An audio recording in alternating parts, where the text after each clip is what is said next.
महाराज जी, इटावा में यादव समाज के कथावाचकों के साथ चोटी काटने के और अभद्रता का मामला इस समय चल रहा है, उसमें आपका क्या कहना है? बहुत सारे पत्रकारों का ये मैसेज आया मुझे, बहुत सारे चैनल से मुझे बुलाया गया, और मैं जातिगत बातों पर, मैं जातियों में नहीं बंधना चाहता। मैं सनातन कार्य के लिए कार्य कर रहा हूं, मैं सभी सनातनियों को जोड़ना चाहता हूं।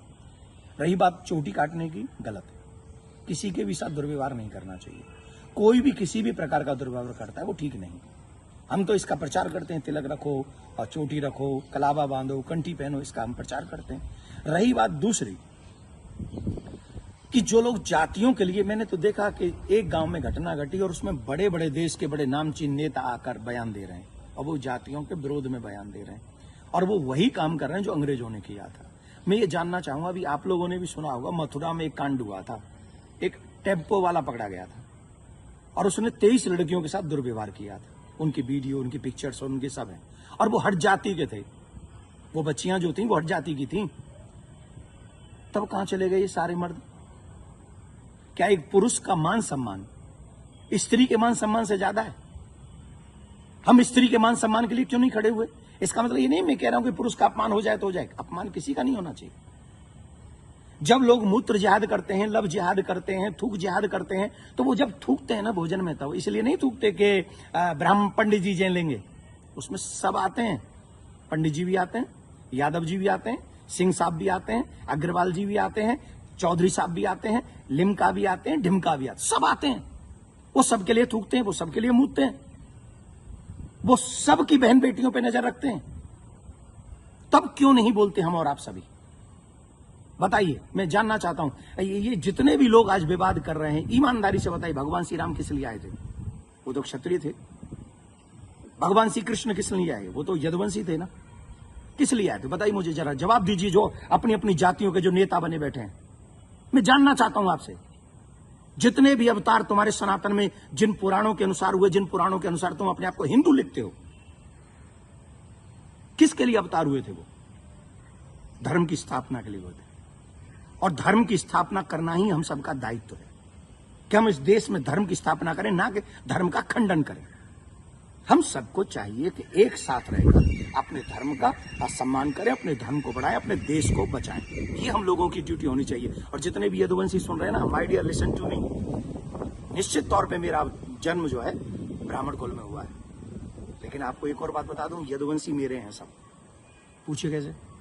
भगवान श्री कृष्ण का नामकरण जिन ऋषि ने किया था, गर्गः पुरोहितो राजन यदु नाम सुमहातप, मैं गर्गाचार्य जी का वंशज हूं। क्या मैं आपका बुरा चाहूंगा? क्या मैं जाटवों का बुरा चाहूंगा? मैं चौधरियों का बुरा चाहूंगा? मैं बनियाओं का बुरा चाहूंगा? किसी का बुरा नहीं चाहता।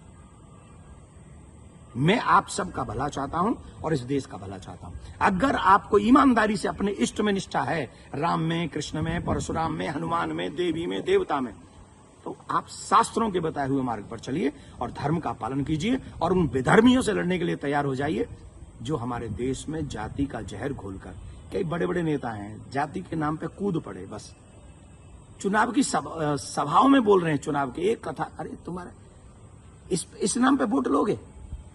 लेकिन महाराज जी, सवाल ये आ रहा है कि ब्राह्मणों के अलावा और कोई समाज का व्यक्ति कथा कर सकता है कि नहीं कर सकता? क्यों नहीं कर सकता भाई? कथा प्रवचन कहीं भी करे। हम अपने बच्चों को कहानियां सुनाते, कथा सुनाते हैं, क्या बुराई है?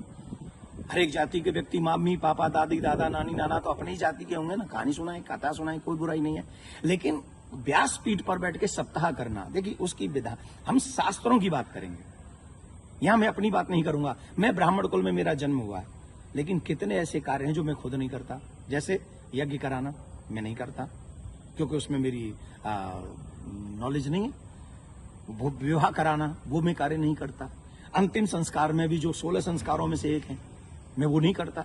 जो चीज मेरे हाथ में नहीं है वो मैं नहीं कर सकता, और जो मेरे हाथ में है वो मैं कर सकता हूं। जब हम भागवत करते हैं, एक अनुष्ठान करते हैं, अनुष्ठान को अनुष्ठान रहने दीजिए। सत्संग, प्रवचन, रामायण इत्यादि हम सब करें, कौन रोकने वाला है? और कितने ऐसे लोग हैं जो ब्राह्मण नहीं है, वो भी कथा कर रहे हैं। हमारे यहाँ तो मुस्लिम भी राम कथा करके गए हैं और हमने उनको स्वीकार किया। रसखान को हमने स्वीकार किया है। रसखान के पद हम लोग गाते हैं। तो इसमें जाति के चक्कर मत पड़िए, जाति बंधन मत फैलाइए। मैं हाथ जोड़ के प्रार्थना करता हूं, आइए हम सब एक हों, सनातन देश और धर्म और आने वाली पीढ़ी को बचाएं। यही हमारा दायित्व है। जय श्री राम।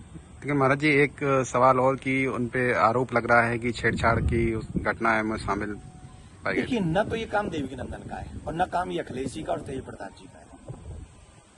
जो चीजें हुई हैं, अब कह रहे हैं कि 2 आधार कार्ड मिले हैं, कोई कह रहा है उनको छेड़खानी हुई है, जो कोई कह रहा है उनकी चोटी काटी, उनका अपमान किया गया।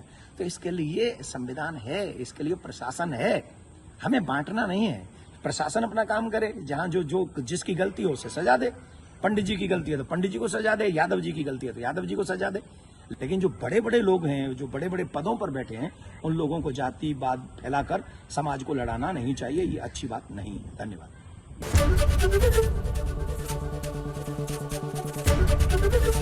एबीपी गंगा, खबर आपकी, जुबान आपकी।